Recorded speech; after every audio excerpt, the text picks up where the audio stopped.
Hi everyone, I wanted to bring you footage from stage 3 of the National Capital Tour down in Canberra. Now, if you have been following my blog, you'll know that I crashed the day before during the road race and I injured both of my knees pretty hard. So my legs were feeling a bit sore at the start of this race. I wasn't sure how it'd go and whether I'd be able to complete the race given my injuries. So my plan at the start of the race was just to try to survive and hang on and then hopefully go for the stage win with a late attack during the race. But as you can see here, that plan went straight out the window from the gun because I've attacked to try to go with these 3 or 4 riders ahead who've broken away from the peloton. Now, the reason I attacked early, well, maybe I was a bit overexcited. Maybe I was just trying to test the legs to see how they felt, but also wasn't sure how the race would pan out given that there was an overall general classification and a sprint point competition over the weekend. So there was a chance that if a right combination of riders got away off the front, that the peloton would just let them go if there were no threat to either of those points competitions. But as it turns out, this move was shut down pretty quickly by the bunch and we were all brought back together. Now, this course was a new course held just outside the AIS in Canberra. We were doing 12 laps of it. Each lap was about 3 kilometers. And this turnaround point at the end of the course was a pretty important part of the course because your positioning here was very important to how much energy you'd save or expend over the course of the race.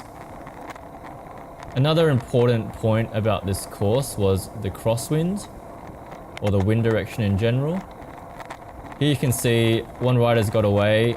We're still in the first lap here, and I've attacked to try to bridge across to him. Now, right this section of the road where the start-finish line is, there's a crosswind from left to right as we go towards the finish. Later on, we'll be going back the other way, and obviously the crosswind will be from the other direction. But it was important during the course of the race to be positioned well and sheltered from that crosswind. Now that attack got brought back in my overexcitement, and then here on the second lap, in about the same spot, just after that 180-degree turnaround, again I try to follow an attack. Here we're kind of in a cross headwind section, and I'm trying to get as good draft as I can off this rider in green. The circuit, as you can see, is shaped a bit like a tomahawk steak. We descend off the start line, we do a clockwise loop around a car park, and then we turn left and head up this long straight that goes out and back. We're here on the way back towards the finish of the second lap. This rider in blue has caught us and pressed on with a move, and it's at this point that I realize I don't have the legs to go in a long-range breakaway during this race. I couldn't even follow the rider in blue. As soon as the rider in green let the wheel go, I just didn't have the legs to go with that move. And so I sit up, move over to the right-hand side so that I'm sheltered from the wind here. And from that point on, I go back to the original plan, which is to sit in the bunch, save energy, and wait towards the end. And as you can see here, I'm switching from either the left or the right-hand side of the peloton, depending on where the crosswind is. And I was conscious of that during the whole race. I tried not to put my nose in the wind at all. So even if I was near the front of the bunch, I made sure I wasn't at the actual front of the bunch in the wind. This is an illustration of how that crosswind played out. This section is where the wind is coming from the left, and I've followed this rider in the dark blue kit as he tries to move up. So I want to move up a few places too, and we're moving up, but unfortunately we're in the windy section. And as you can see, we can only sustain power for so long out here while the riders on our right are getting a good sit. And I ended up losing positions from trying to follow this rider because we were on the wrong side of the pack in the wind. Now, I mentioned before the sprint competition I wasn't interested in the sprint competition, but there was a little bit of pushing and shoving before each sprint point. As you can see here, Andrew Giovanetti, who's leading the sprint competition, gets up close and personal, trying to make room for himself so he can launch his sprint and go for those points. I wasn't interested in that, so I sat up and let that go.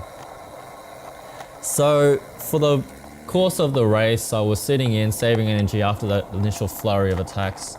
Now we're coming into the end of lap 10, so there's only 2 laps to go after this. And I'm in good position after that turnaround point, so I decide to launch my attack here. Just as the rider in the front sits up a little bit, I sense a bit of slowing of pace and I've launched my attack hard up the far right hand side of the road, or as far right as I'm allowed to go. I've done this for 2 reasons. One, because the road curves towards the right, so I'm taking the shortest route that I can. And also, as I've mentioned several times, that crosswind is going to come from the left-hand side. So I want to make sure if anyone does try to follow me, that they have to be working just as hard as I am. One rider does follow me. He's a rider from the ANU cycling club. His name's Lewis Brocklehurst. And as I go through the finish line at the end of the 10th lap, he rolls through and we start working together.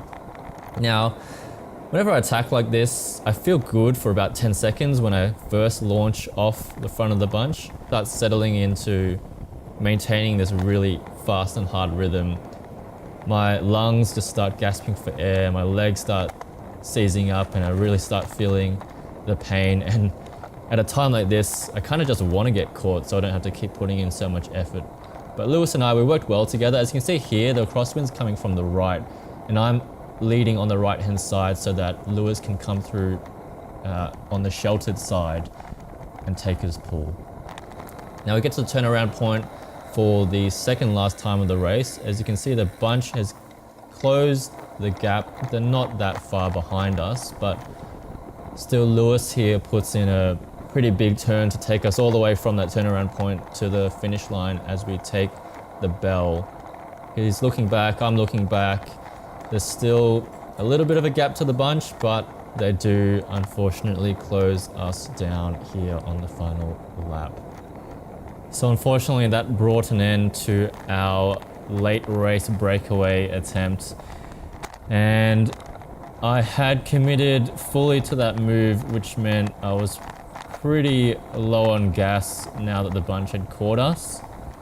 So it would probably be a matter of just trying to hang on as long as I could, especially as the counter attacks happened on the right hand side and stretched the pace out once again. So you can see I'm moving backwards quickly in the bunch. I did make it to the turnaround point for the last time, but as you can see, I'm well back in the bunch, probably last wheel actually going through this U-turn.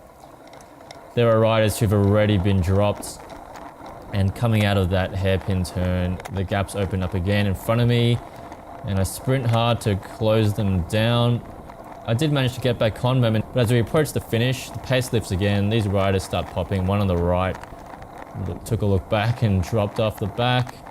Riders on the left now popping, and I'm getting gapped off for the last time as these riders sprint for the win. The rain started falling almost poetically to bring an end to my National Capital Tour of 2018. Had to be content with being able to contest and finish stage 3. I'll see you next time.